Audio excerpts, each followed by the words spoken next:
I welcome all of you to this week's community show. In this show, we touch a number of issues, essentially basic issues, but yet very important in communities. And today we are talking about savings. You know, why is it important to have a culture of savings in Uganda? It's financial sector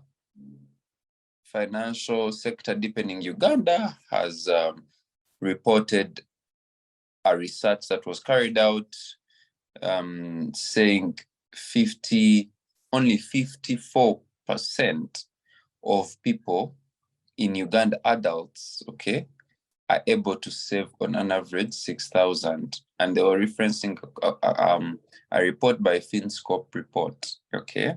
It was a FinScope report that they made, and they stated that only 54% of people in Uganda on an average, save 6,000.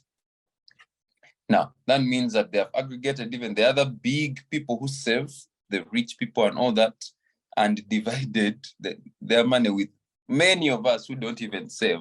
So the number could actually be even lower. And with the impact of COVID and the current economic crisis, the numbers have since gone low, and many people, it has been reported, Daily Monitor reported in October, on the 31st of October 2021, that people are able to, on an average, a person is able to survive on their savings for 15 days only. So should any calamity or anything happen, or lose a job, or lose the source of income, a person who has been saving is able to only survive on the savings for 15 days, not even a month, okay? That is worrying. Therefore, this conversation comes in handy so that we talk about why it's important to save. Is it important anyway? Is it also possible? And joining me to discuss this, I have Oscar, Amanya, Wambi Molly, and Charles. I'll ask each one of them to introduce themselves, and then we shall commence with the discussion. Molly. Thanks so much, moderator. I'm Wambi Molly, a street vendor from Kabale Women Vendors Cooperative Society Limited, as well as Secretary for Gender in the Federation of Kampala Hawkers and Vendors Associations. Thank you, Mr. Charles. Thank you so much, Martin. My name is Amanya Oscar. I'm a teacher and project coordinator of Youth Elevation Initiative, a community CBO in Kabale. I'm happy to. We are happy to have you too. And over to you, Charles. I think we don't have. Okay, yes, Charles. I'm Charles Mazinga, a teacher from Magejo Primary School in Mpigi district. Okay. Yes, sir. Yes, thank you. You're welcome. We shall begin with you, Charles. When someone talks about saving, what comes to your mind? What do they essentially mean? Okay, to me, saving, it depends. You can save money. To me, it is saving money. Okay. That's what I can tell. Okay, saving money. All right. Okay. Thank you. Oscar, when someone says saving, what comes to your mind? How do you conceptualize, interpret that term, financial saving? Thank you, Martin. Savings, I think, is part of income. This is part of income which is not used for consumption. So this kind of income can be in the form of finances or money, like my brother said, or it can be in the form of materials that somebody need. Or saving is a part of a resource that is not used for consumption, and it can be retained for future use. Such a resource can be, in terms of finance, it can be money, like part of your income of one's financial income, like salary, or you are getting income from selling some materials, or you are making profits, and then you decide that I will not save this money. I will make sure that I put the spending or the consumption off for another reason or for some reason that you'd like to intend to achieve with it in the future. Oh, and this can not only be money, we can have savings in terms of food, in terms of, for example, people in the villages can get stores and save their own food so that if they are in times of harvest, then in times of need, they can come and save it. So basically, I can define saving as a resource that is not used for consumption when it is in plenty for future use. Thank you. Thank you for that. And okay, that's a good dynamic that you've also introduced saving in the term of saving things that are not material, but rather like food or other produce. That's, I mean, for a country like Uganda that is largely agrarian, that makes sense. And I wonder whether it's many farmers and many traders of agricultural produce have what it takes to save this produce without them perishing and rotting. We shall come back to you on that. Molly, we want now to hear from you. What not only what saving means, but have you been able to save through your experience? You say you are lead fellow traders.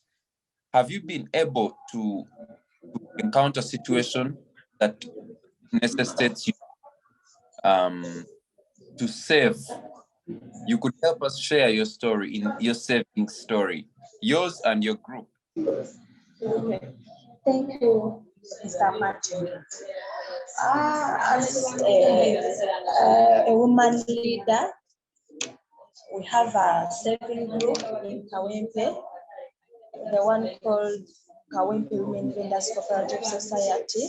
It's a group of women street vendors, and it does many things. We save, that's the major one, and we give out loans. So for us, it has been working for us because we've saved for quite long, and it helped us in the pandemic. People could come and withdraw their money and use it for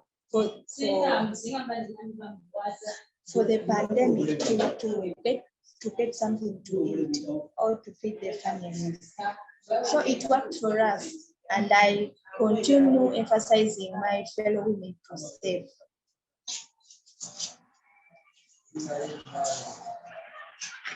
Yes.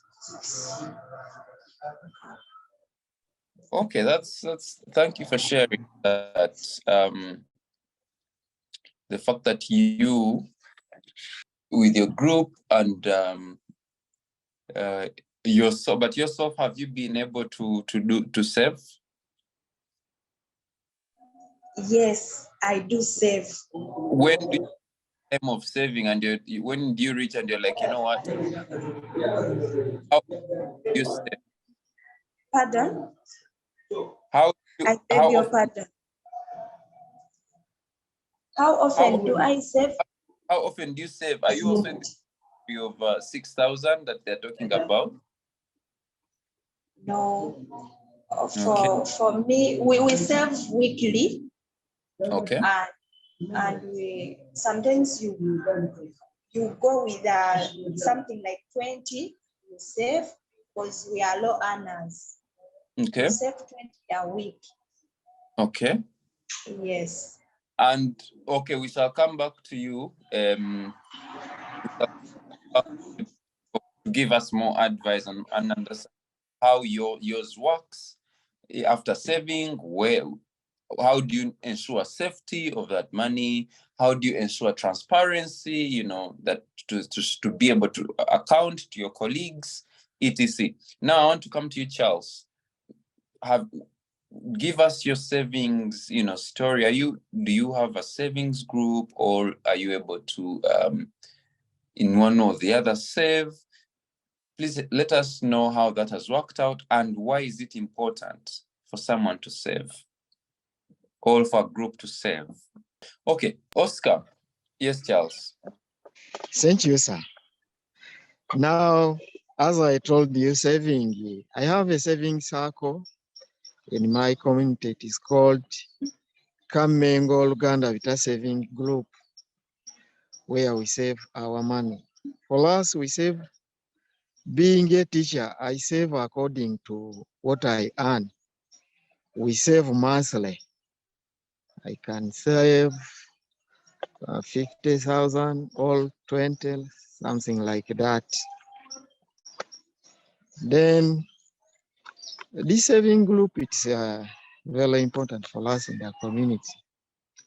Like it helps us, like they lost us being a salary earner during the time of taking back my children to school.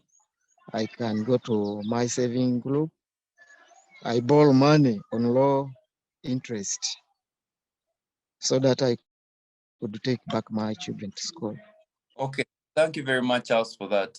You say you save, so that you can be able to afford later to take your children to school. That's important.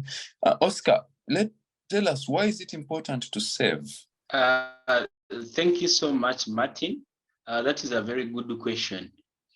Saving, as like I said, is putting resources to hold, or like you don't consume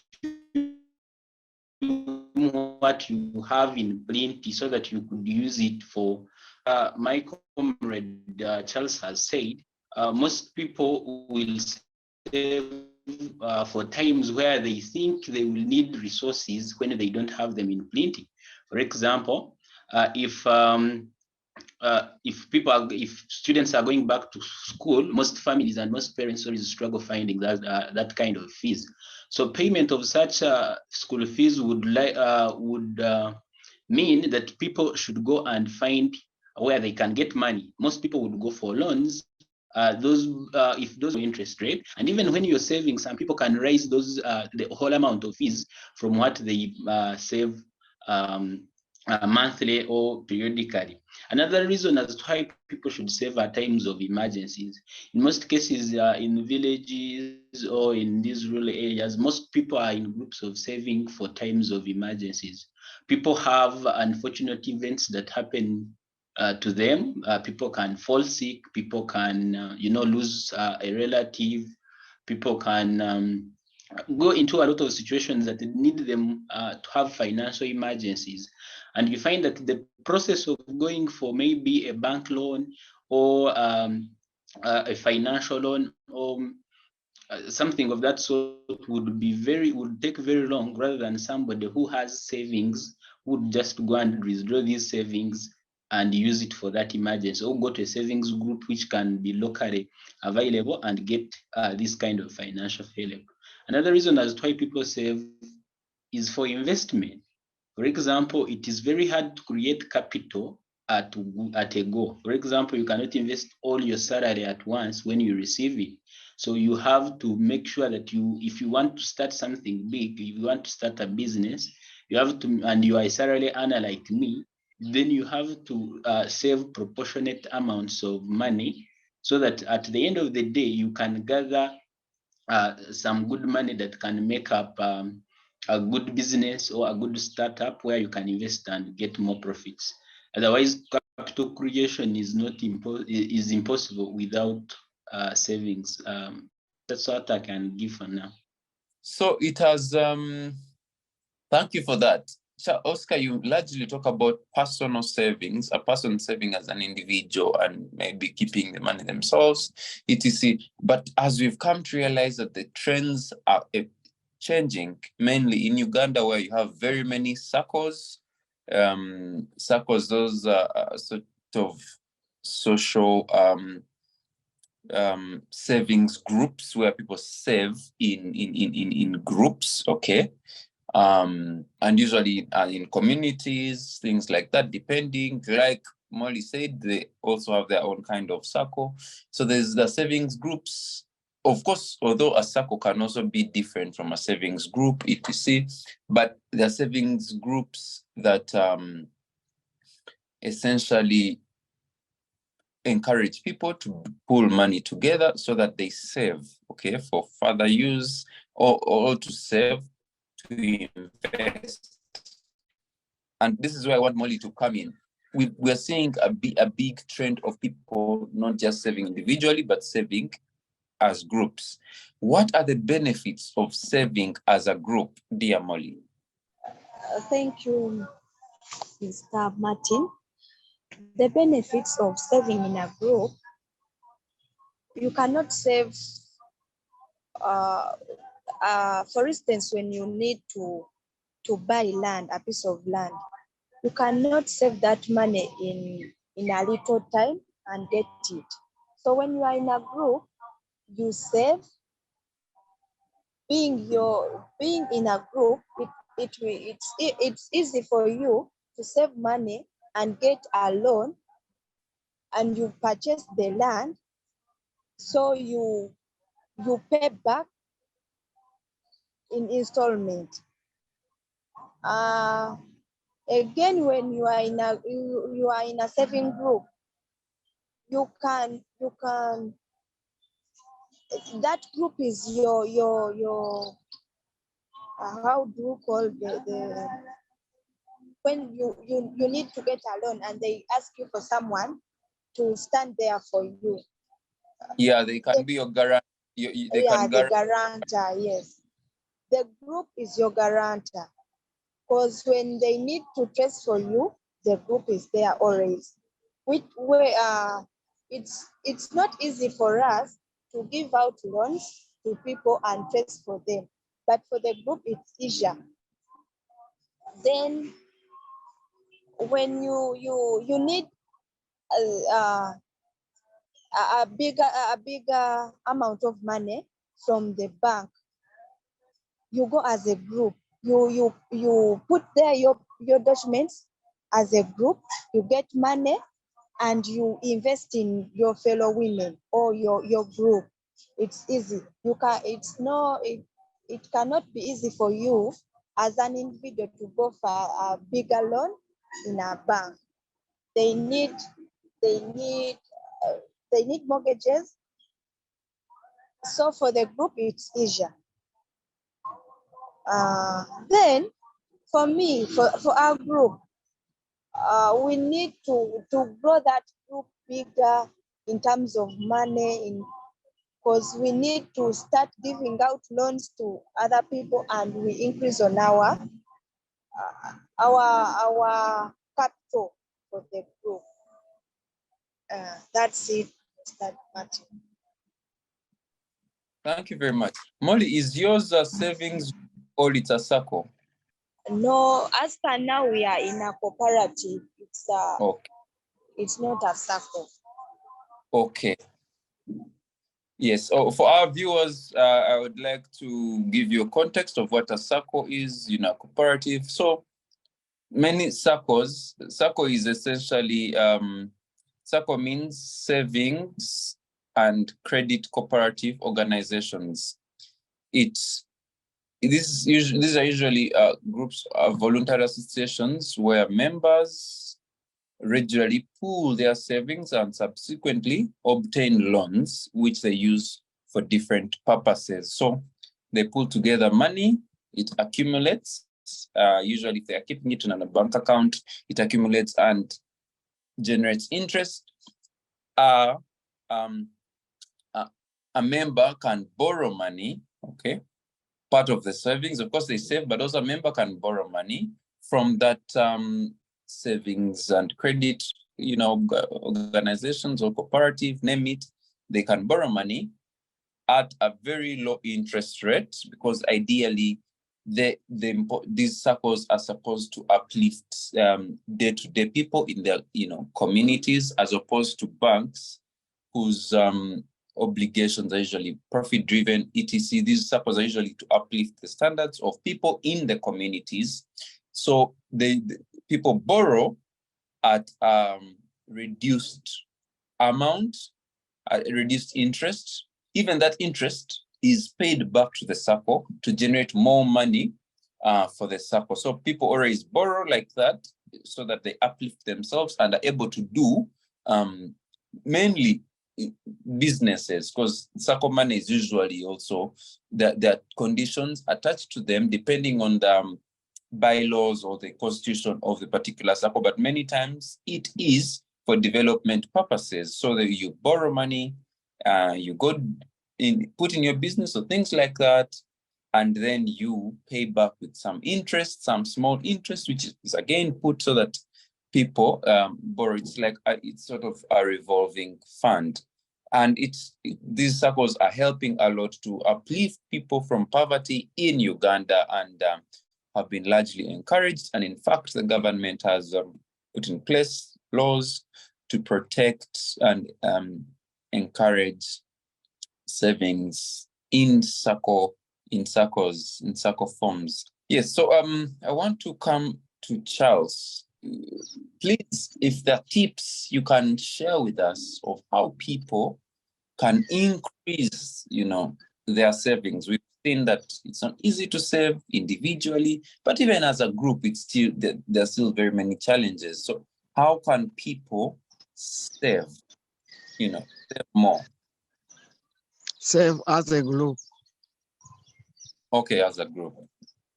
As a group or as individual? An individual.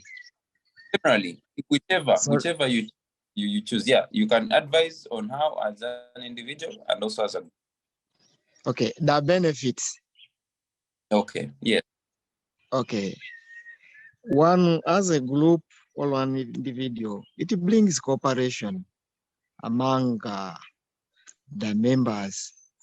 Then it even widens the chances of getting more. For example, if you want money to put in your capital, or you have some domestic problems, you can get a good, you can get chance to get money. Then also a group, you can, in addition to my sister, it can help members in the group you can purchase land, then later you sell that land and you get some profit from that land. And there are some groups who you can even buy a car like a Coaster.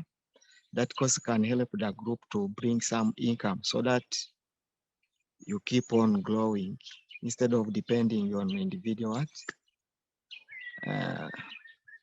banking or depositing. That's what I can tell. Thank you very much. Oscar, what would you add on the importance of saving? Thank you so much, Martin. Just like my fellow panelists were saying, saving is important. Especially me, I would look at savings for investment, because in most cases, people save for spending. Like somebody is talking about school fees, somebody, most village savings and loan associations save so that they can maybe help themselves in times of emergency. But then we could look, we find that for this matter, most people are still poor, yet they are saving. So the importance of saving now should be directed to the purpose as to why people should save. So I would say that saving groups, for example, which have saved for investment, have been able to grow and even help members get out of poverty. So if we look at savings, I think it is good to look at the purpose of these groups. For example, Molly's group saves so that people can be guaranteed and get more capital. It saves so that it gives loans to people and these people can invest in themselves. And me, that is the major purpose that I see in saving. That yes, consumption is good. At the time of emergencies, we need that kind of help.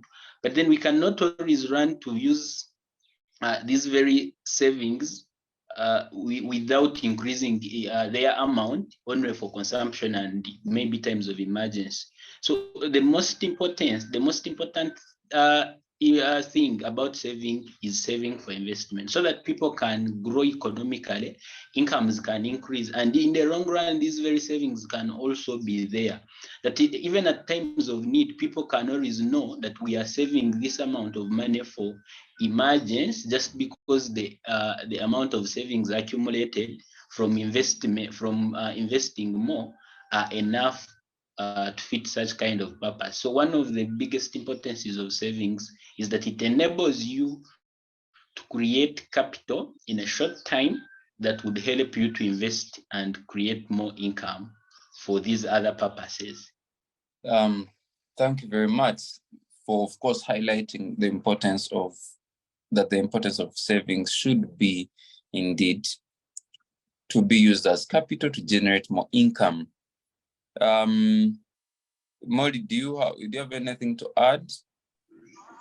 Yes, I wanted to share with you that for us to encourage our fellow women to save, we usually give out the money they've saved at the end of the year, but we look through the books and see who has saved much, and we give prizes to those people.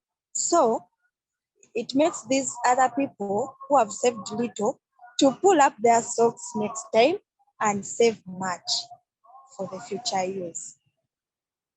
Thanks, Mr. Matt. Wow, thank you.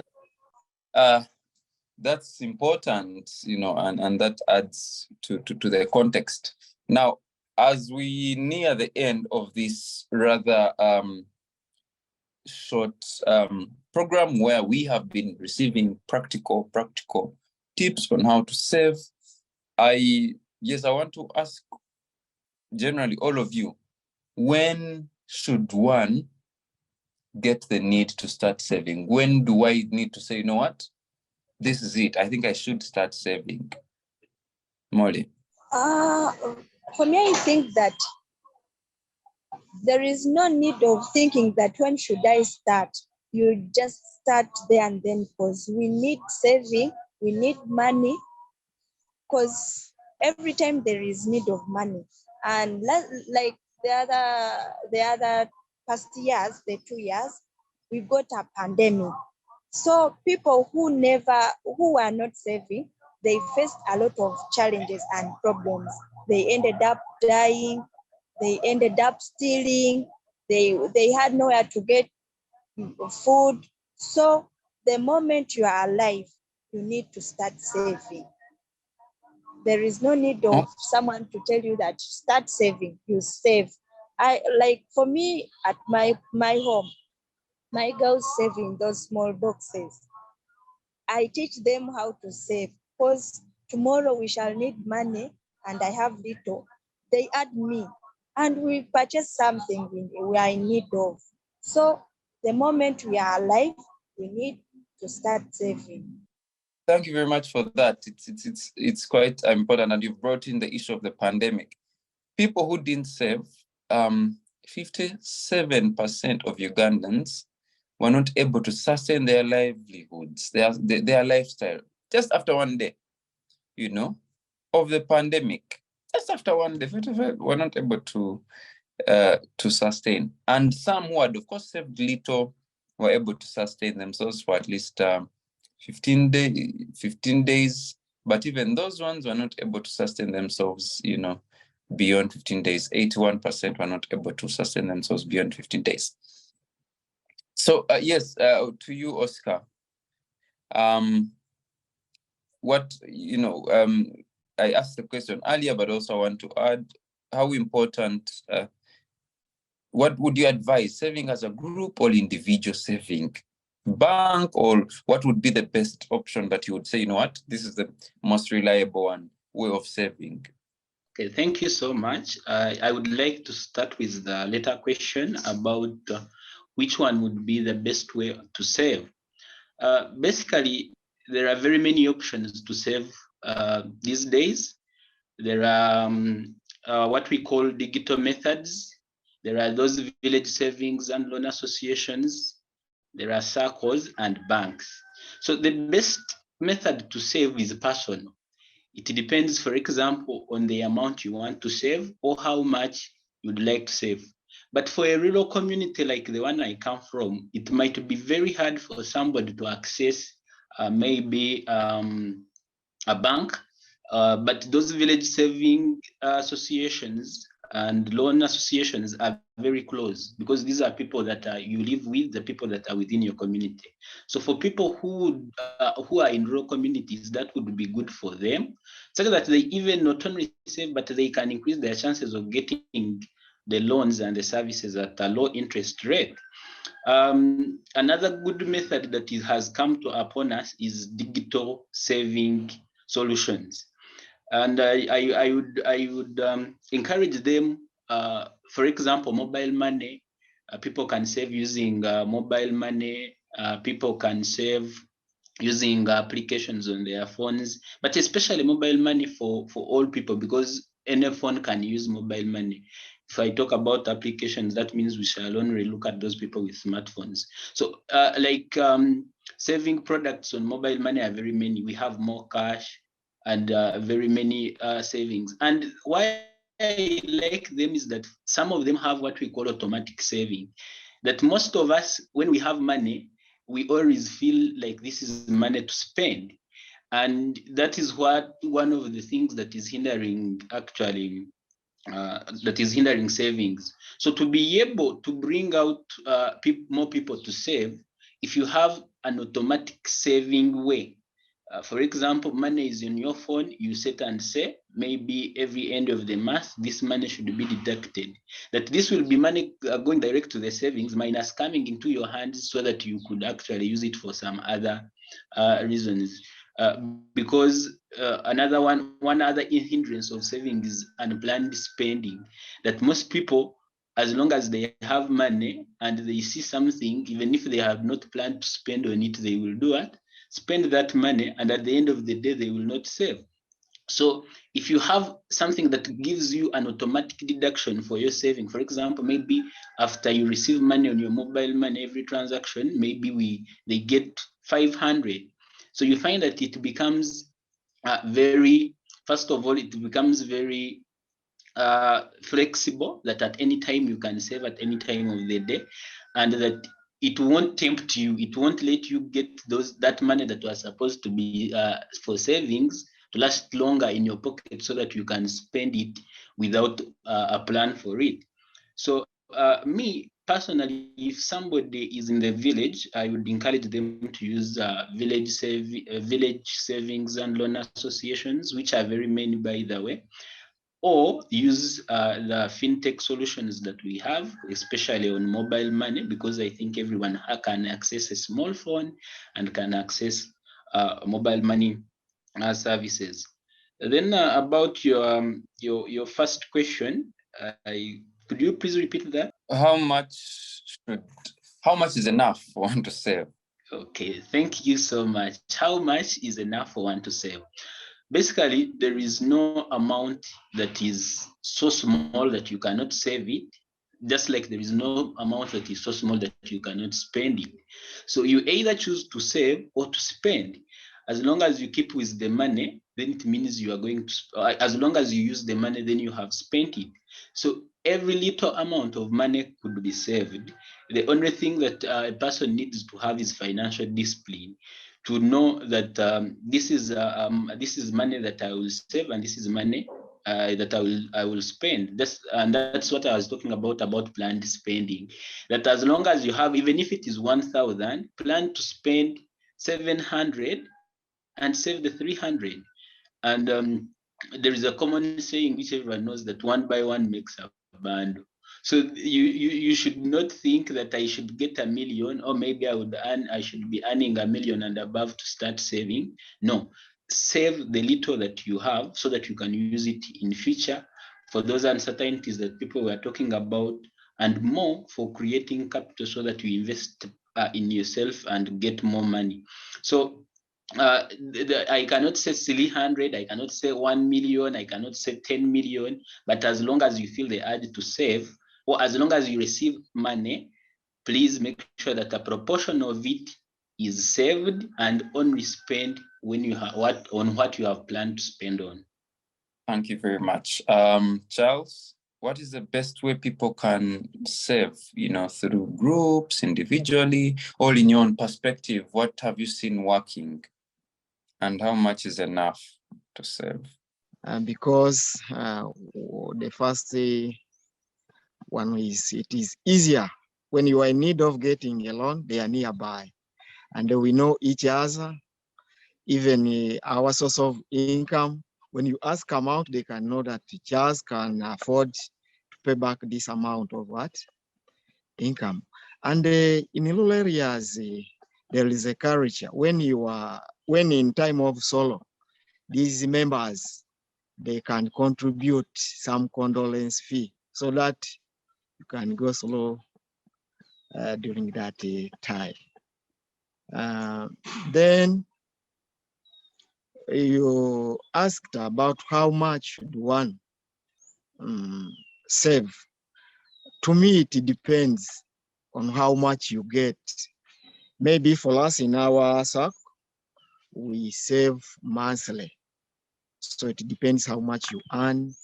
But I think you can save according to what you earn. That's what I can say. Thank you very much for that. Yes, and we've reached the end of this show. Oscar has talked about savings, other options of savings, such as fintech savings and fintechs.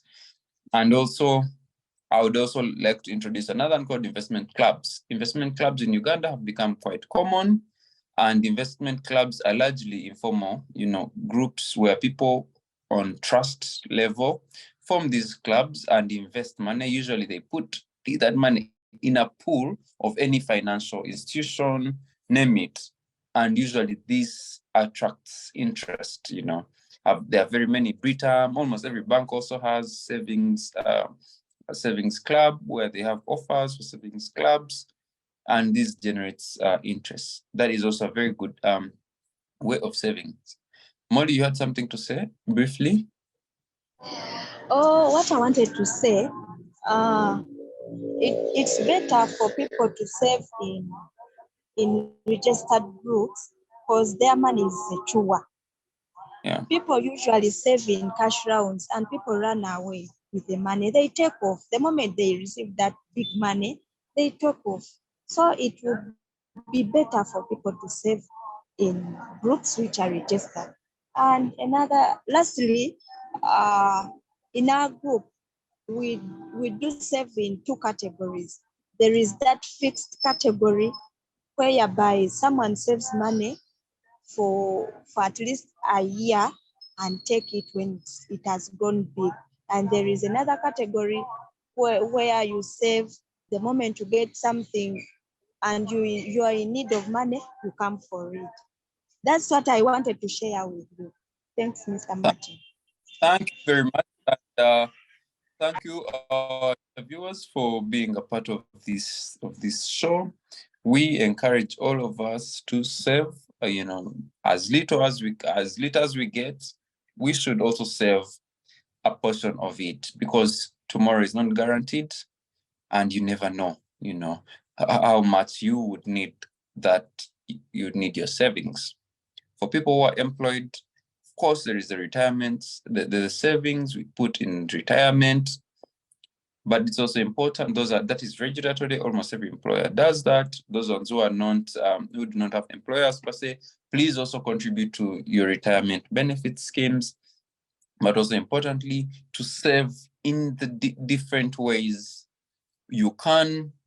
Mainly save with those places where you can gain interest, so that at the end of the day, you are able to get something from your savings. I have been your host, Martin, and I wish you a great week. See you next week.